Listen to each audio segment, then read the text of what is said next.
Assalamualaikum warahmatullahi wabarakatuh. Kami di sini izin untuk mempresentasikan tugas akhir dari praktikum text mining.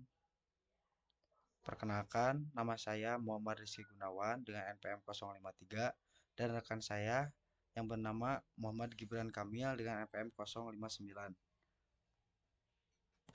Baik, pertama-tama di sini tugas akhir kami berfokus pada analisis sentimen respon orang-orang terhadap kemajuan teknologi NVIDIA. Untuk analisis ini, dua metode utama yang digunakan yaitu TextBlob dan Naive Bayes Classifier.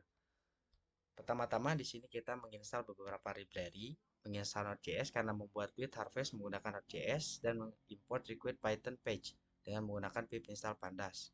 Install Node.js because build harvest build using Node.js.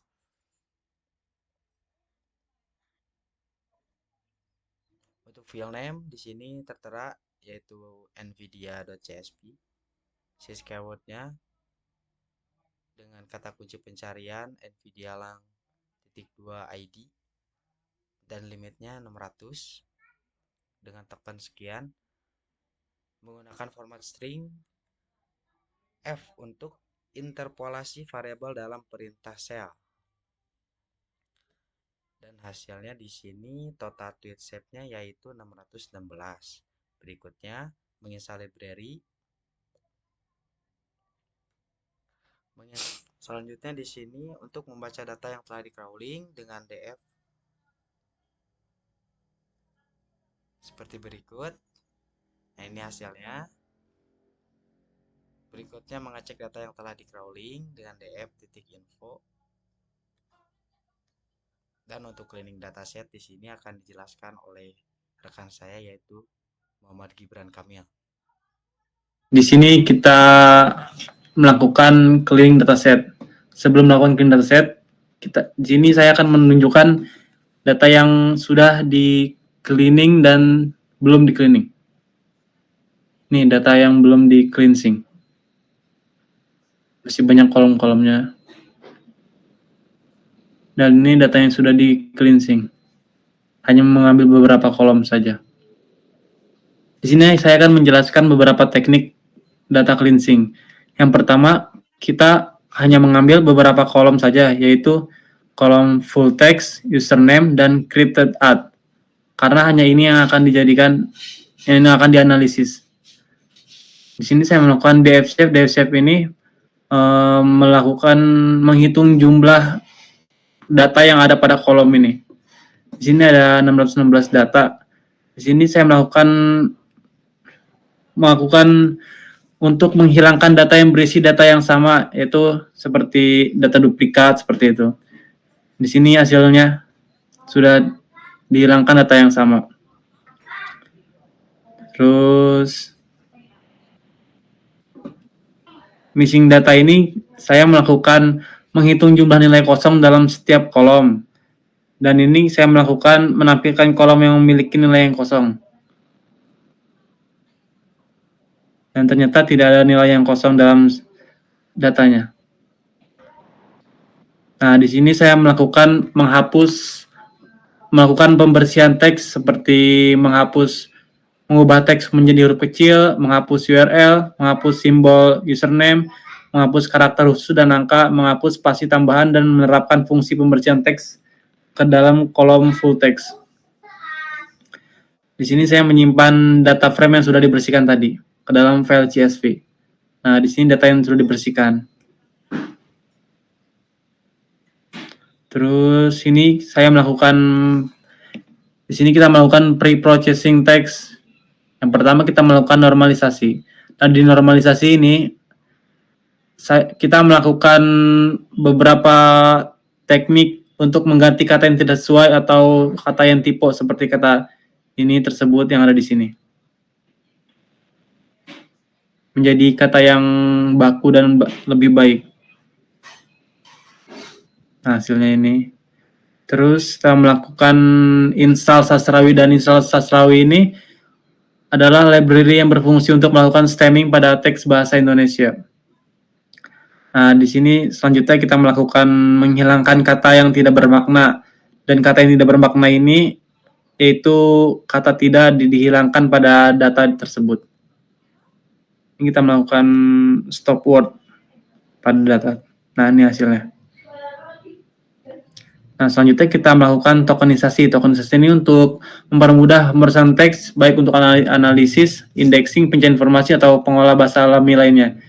Nah, di sini kita melakukan pemisahan kata-kata pada data tersebut untuk di stemming. Nah, ini kita mengimport data dari Google Colab ke Drive. Selanjutnya kita melakukan stemming. Stemming ini untuk mengurangi kata-kata bentuk dasar atau akarnya stem, menghapus imbuhan atau aplikasi yang bervariasi. Proses ini untuk membantu menggabungkan variasi yang memiliki akar atau makna yang sama sehingga mempermudah dalam analisis sentimen. Yang kita melakukan stemming, dan ini hasil dari stemming tersebut. Nah, selanjutnya kita melakukan translate dataset. Translate dataset ini untuk mempermudah kita dalam menganalisis suatu data. Kita menginstal translate. Selanjutnya di sini kita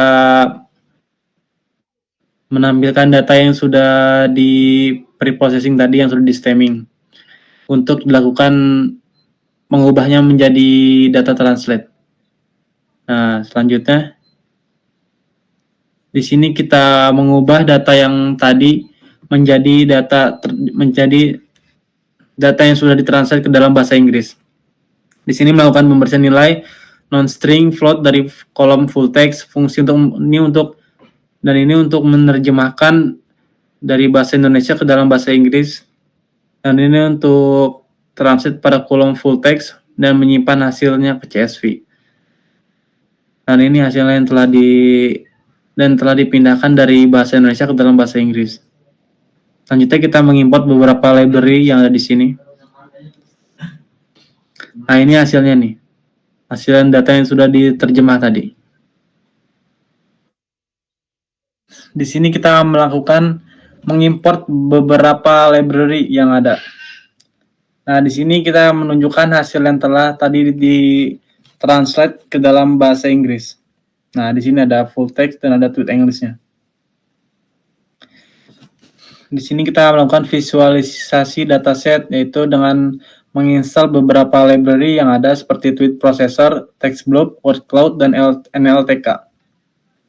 Nah, di sini kita melakukan mengimport beberapa library yang ada seperti NLTK dan yang lain seperti yang tadi. Dan di sini NLTK download-nya kita mendownload PANG dalam bentuk zip. Nah, di sini kita mengelompokkan data tweet, yaitu data tweet English. Di sini melakukan text blob untuk menganalisis sentimen setiap tweet, memastikan tweet adalah string sebelum dianalisis, dan output hasil analisis sentimen. Dan di sini hasilnya itu 0,0. Di sini kita melakukan pengelompokan data tweet English tadi ke dalam data positif, netral, dan negatif. Ini melakukan konversi nilai non-string seperti nilai kosong ke dalam string. Dan ini hasilnya. Hasil analisis data. Terdapat data yang positif berjumlah 551, data netral berjumlah 47, data negatif berjumlah 15, dan total data tersebut ada 613.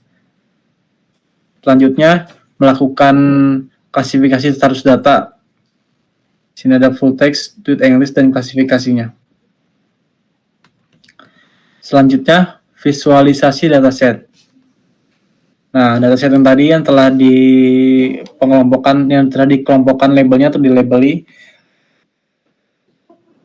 positif, negatif, netral. Selanjutnya kita akan tampilkan dalam bentuk diagram.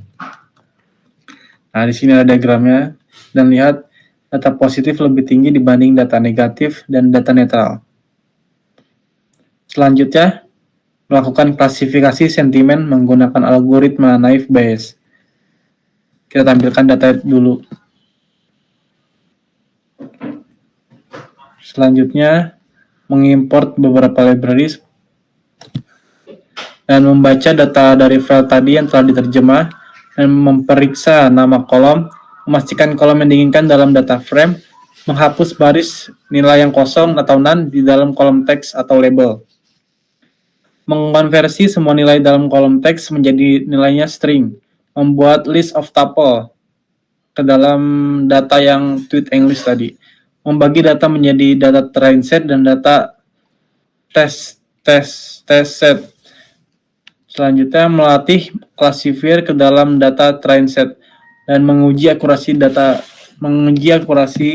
dengan test set tadi. Dan hasilnya ini. Selanjutnya menghapus kolom full text dan menentukan tuple-tuplenya. Selanjutnya mengelompokkan lagi data positif, negatif, dan netral. Dengan data train set positif plus set negatif plus set netral. Selanjutnya melihat akurasi naive Bayes klasifikasi.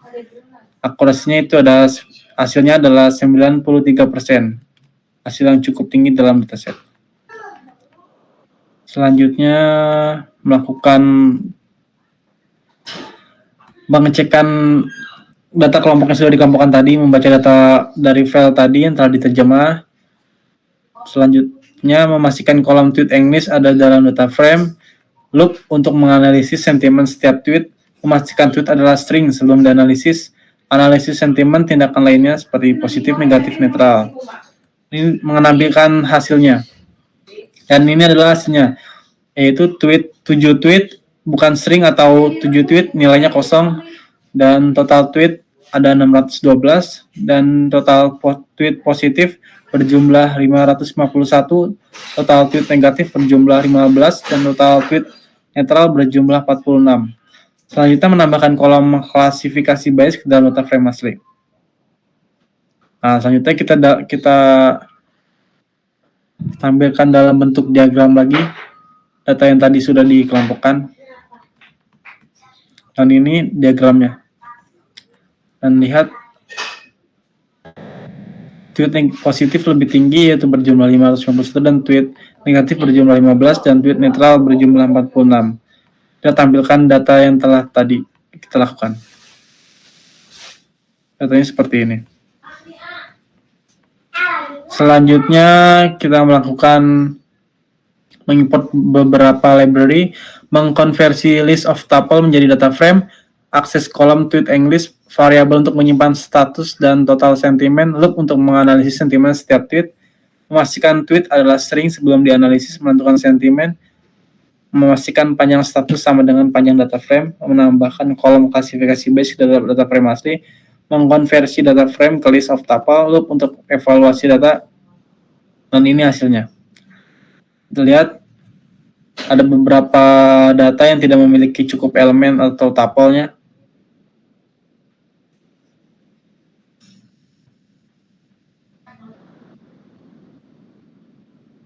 Nah, di sini ada hasilnya.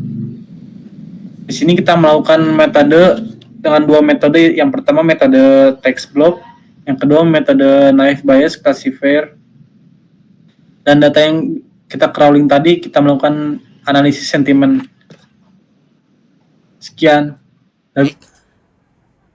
Jadi tema teks yang dianalisis di sini kita menganalisis sentimen respon orang terhadap kemajuan teknologi NVIDIA dengan source di mana dokumen dikumpulkan. Di sini kita menggunakan Microsoft Excel.